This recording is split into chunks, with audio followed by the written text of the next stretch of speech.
Hello नमस्कार दोस्तों, जय श्री राम। कैसे हैं आप सब दोस्तों? आज हम शुरू करने वाले हैं अपनी सैप की ट्रेनिंग, सैप सीरीज एसएपी मतलब system applications and products in data processing.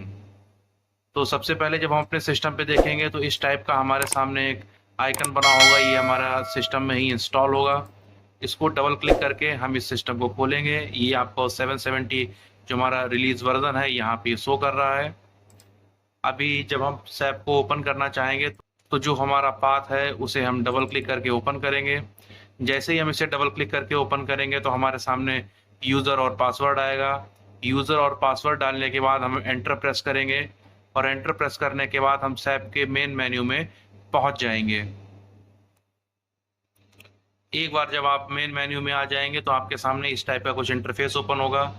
यहाँ पर ये देखिए, यहाँ पे सब टी कोड्स लिखे हुए हैं और टी कोड्स का एक्चुअल मीनिंग क्या है वो हमारे सामने लिखी हुई है।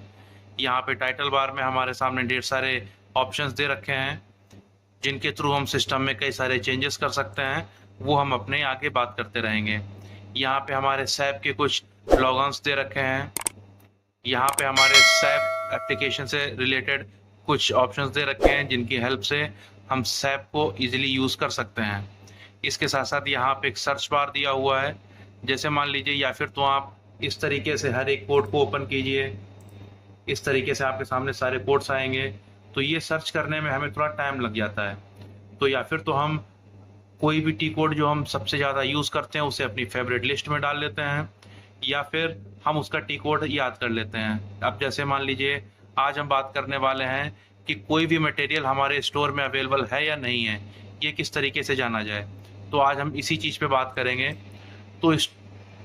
तो स्टोर में अपना कोई भी स्टॉक या कोई भी मटेरियल जानने के लिए जो टी कोड की यूज़ करते हैं वो होता है MMBE। तो इस सर्च बार में MMBE टाइप करने के बाद हम एंटर प्रेस करेंगे। एंटर करने के बाद इस टाइप का कुछ इंटरफेस ओपन होगा जिसमें हमारे सामने material, plant code, storage location, batch, इस टाइप के कई सारे ऑप्शंस मिलेंगे। हमें अगर कोई भी मटेरियल सर्च करना है तो उसके लिए यहाँ पर देखिए, ये एक सर्च बार का आइकन दे रखा है। यहाँ पे हम प्रेस करेंगे तो हमारे सामने इस टाइप का एक पॉपअप मैसेज ओपन होगा जहाँ पे होगा मटेरियल डिस्क्रिप्शन। अब जैसे मान लीजिए मुझे कोई RTD सर्च करनी है जो 6x150 की हो, तो सबसे पहले हम स्टार प्रेस करेंगे, उसके बाद RTD, फिर 6x150, फिर हम स्टार लगाएंगे। उसके बाद हमें ये ध्यान देना है कि प्लांट की जगह पे हमें प्लांट कोड को एंटर जरूर करना है। ये सारी डिटेल्स को फिलअप करने के बाद हम एंटर प्रेस करेंगे। एंटर प्रेस करेंगे तो जो पर्टिकुलर आइटम हमने सर्च किया था वो हमारे सामने होगा। फिर उस पर डबल क्लिक करेंगे। तो जैसे ही हम डबल क्लिक करेंगे, मटेरियल के सामने जो हमारा मटेरियल कोड होगा वो आ जाएगा। अब इसको एग्जीक्यूट करने के लिए यहाँ पे एक ऑप्शन दिया होता है एग्जीक्यूशन का। या फिर तो हम F8 प्रेस कर सकते हैं या सिंपली अपने माउस के कर्सर को ले जाके यहीं पे लेफ्ट क्लिक करेंगे तो हमारे सामने इस टाइप का एक इंटरफेस ओपन हो जाएगा। जैसे ही इस टाइप का एक इंटरफेस हमारे सामने ओपन होगा तो यहाँ पर लिखा हुआ अनरेस्ट्रिक्टेड यूज, यहाँ पे जो 1 लिखा हुआ है इसका मतलब स्टोर में हमारे इस पर्टिकुलर आइटम की एक ही क्वांटिटी अवेलेबल है और ये है रिजर्व। एक क्वांटिटी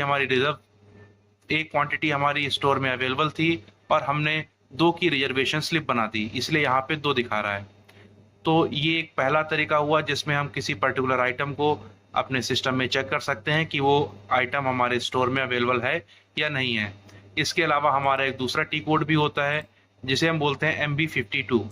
MB52 के अंदर एंटर करेंगे। जैसे ही हम MB52 के अंदर एंटर करेंगे तो अगर हमारे सामने कोई कोड दिया होता है तो सबसे पहले हमें उसे इरेज कर देना है। उसके बाद यहाँ पे लेआउट में जाएंगे, लेआउट को ओपन करेंगे। लेआउट को ओपन करने के बाद ये स्टॉक्स लिखा हुआ है, इसे स्टॉक्स में डबल क्लिक करेंगे और फिर आके हम एग्जीक्यूट कर देंगे। जैसे ही हम एग्जीक्यूट करेंगे तो हमारे सामने स्टोर में अवेलेबल सभी आइटम्स की लिस्ट होगी। आप देख सकते हैं ये आइटम लिस्ट हमारी कितनी लंबी है। तो इस तरीके से स्टोर में, हमारे पूरे के पूरे स्टोर में क्या क्या सामान अवेलेबल है, हम ये भी चीज़ यहाँ पर चेक कर सकते हैं।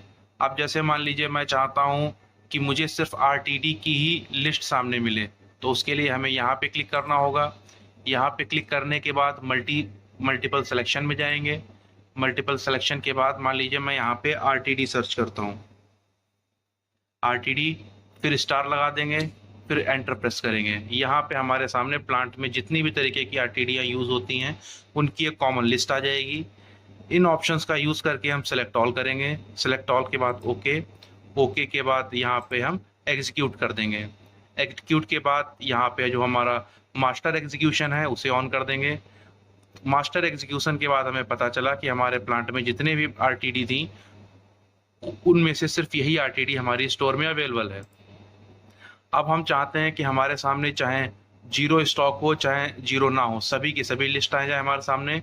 उसके लिए जो हमने सेटिंग्स में यहाँ पे जो नो जीरो स्टॉक लाइन्स है इसका टिक हम हटा देंगे, फिर हम इसे एग्जीक्यूट करेंगे तो हमारे सामने कंप्लीट लिस्ट आ चुकी है। जितने भी आरटीडी हम अपने पूरे प्लांट में यूज़ करते हैं उनमें से सिर्फ एक ही आरटीडी अवेलेबल है और वो ये वाली है।